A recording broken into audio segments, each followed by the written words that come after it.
La pratique des élections est par essence le fondement de la démocratie. Les élections doivent être basées sur des mœurs solides, sur le sens civique et sur le respect des règles démocratiques au vrai sens du terme. Bonjour à toutes, bonjour à tous. Mes chères héroïnes, la politique est essentiellement la spécialité par excellence des leaders d'opinion. Elle doit être pratiquée en toute aisance et en toute élégance. C'est un domaine extrêmement sérieux qui régule la vie en société, en tenant compte bien entendu des réalités sociales sous toutes ses facettes. Et si l'on s'y adonne, c'est pour améliorer les stratégies intelligemment méditées dont la programmation vise à améliorer la vie des concitoyens. En effet, s'agissant d'élections en général, grand est l'enthousiasme de nos concitoyens qui attendent impatiemment d'exprimer leur suffrage en toute liberté afin d'élire le représentant de leur choix. À ces moments décisifs, les électeurs et même les plus sceptiques sont dans le suspense de la sortie des listes des différents candidats des partis politiques. Dès lors, les enjeux se jouent pour bon nombre de candidats, surtout pour les candidatures féminines qui, ayant candidaté, se retrouvent désabusées à la sortie des listes électorales.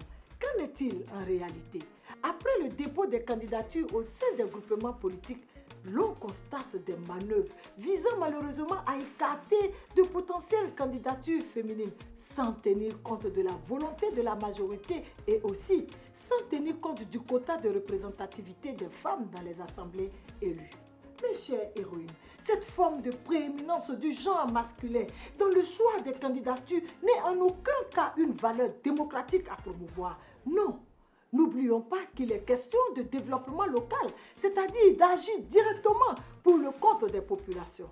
C'est donc pourquoi l'enjeu exige clairement des prises de décision dénuées de toute forme d'émotion et de complaisance.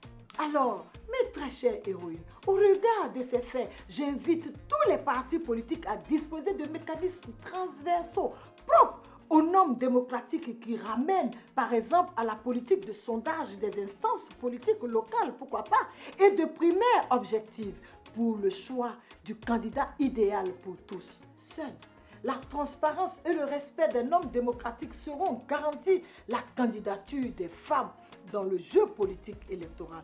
Alors, femmes, osons briser les préjugés, osons nous engager, osons donc. N'oubliez pas de continuer de vous abonner à mes différentes plateformes et de partager mes liens, car le leadership féminin, dit-on, est d'abord et avant tout une question de partage. Retrouvez-moi le jeudi prochain pour un autre numéro du rendez-vous de l'honorable Adjaratou. Merci et à bientôt.